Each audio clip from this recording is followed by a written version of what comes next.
जैसा कि आपको विदित है, जवाहर सर्कल थाना क्षेत्र में एक गर्भवती महिला के साथ में छेड़छाड़ का प्रकरण सामने आया था। इस प्रकरण की जब हमने इसको पंजीबद्ध किया 170/2026 जवाहर सर्कल थाने पर और तफ्तीश शुरू हुई, तो इसमें एक राहुल घुरैया उर्फ राज नामक आरोपी जो है उसकी शिनाख्त हुई। सामने ये आया कि इस आरोपी के लगभग 33 प्रकरण मध्य प्रदेश में अलग-अलग ज़िलों में अलग-अलग थाना क्षेत्रों में पंजीबद्ध हैं, जो कि कुछ आर्म्स एक्ट में भी हैं, कुछ लूट, चोरी और लड़ाई झगड़े के प्रकरण सामने आए। इसका पीछे करते-करते हमने अलग-अलग टीमों को राजस्थान प्रदेश और इससे बाहर रवाना किया, जिसमें भिंड, ग्वालियर और मुरैना तक हमारी टीम इसका पीछा करते हुए पहुंची और अंततः इसको अब हमने मुरैना से गिरफ्तार किया है।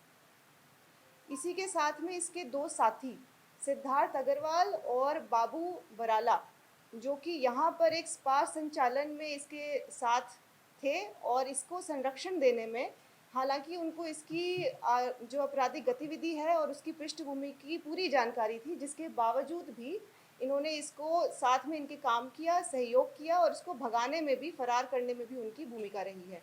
जो आगे जो उनकी पृष्ठभूमि है, इसके संबंध में अभी जो जांच की जा रही है, उसमें आगे जानकारी सामने आएगी।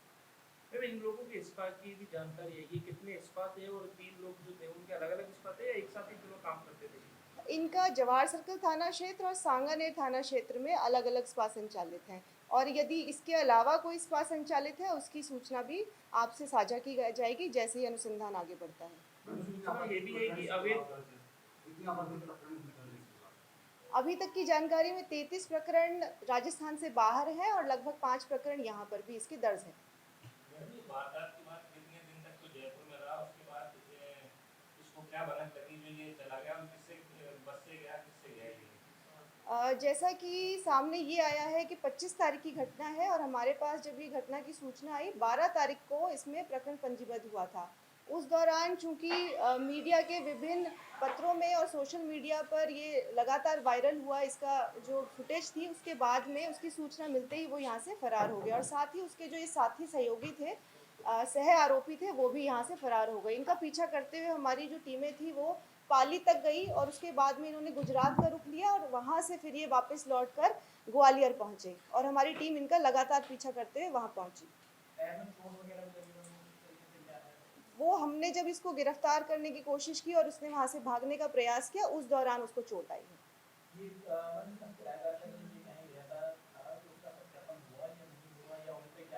इस संदर्भ में कोई इसमें जांच में और क्लियर हो पाएगा कि जो मालिक है, वो मालिकाना जो है अधिकार है वो किसका है, किसकी बिल्डिंग है और उसमें समाज संचालन के संदर्भ में कौन से कागजात उन्होंने लिए थे, इसकी भी अभी पुष्टि की जाएगी।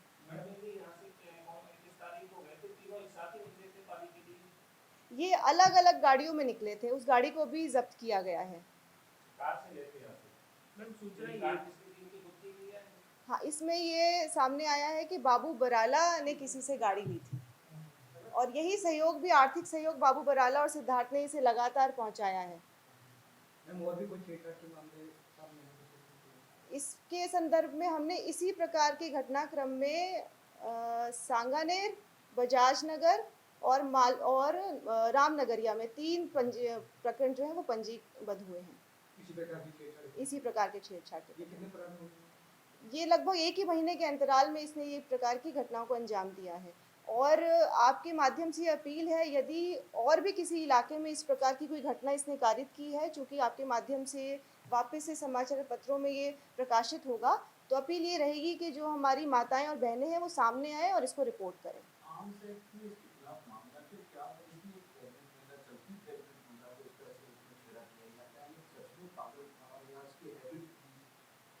ये फितरती ज़रूर इसको हम कह सकते हैं, पर इसकी जो मानसिक स्थिति है उसके संदर्भ में तो जो चिकित्सक, जो विशेषज्ञ है वही टिप्पणी कर पाएंगे। बाकी 2 मामले किस नेचर के हैं? 5 मामले इसके राजस्थान में हैं। पीटा एक्ट का एक प्रकरण है, आर्म्स एक्ट का प्रकरण है और बाकी जो अभी 3 इसी छेड़छाड़ के प्रकरण जो दर्ज हुए हैं। जब ये घटना हुई और जब सीसीटीवी कैमरा वीडियो सामने आया, उस सब के बीच के दौरान पुलिस की जो भूमिका रही, शिकायतकर्ता गए थाने पर, ड्यूटी ऑफिसर ने शिकायत लेकर के रख ली, कोई एक्शन नहीं हुआ, उस पूरी चीज़ में पुलिस के एक्शन से आप कितने संतुष्ट हैं या नाराज हैं? कोई आगे आप लोगों ने एक्शन भी लिया है उसके ऊपर?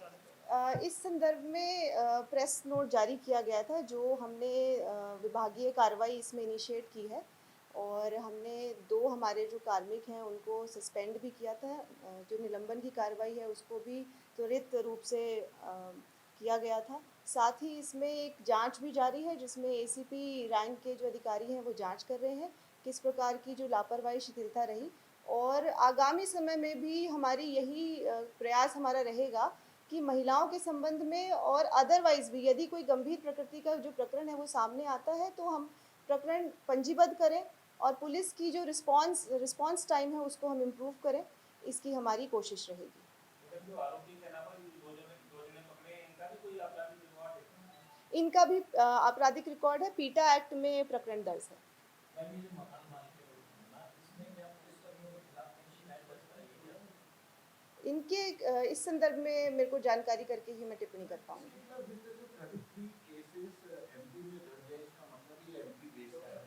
पाकिस्तान जयपुर आने की कोई खास वजह इसकी क्यों आता था रेगुलरली?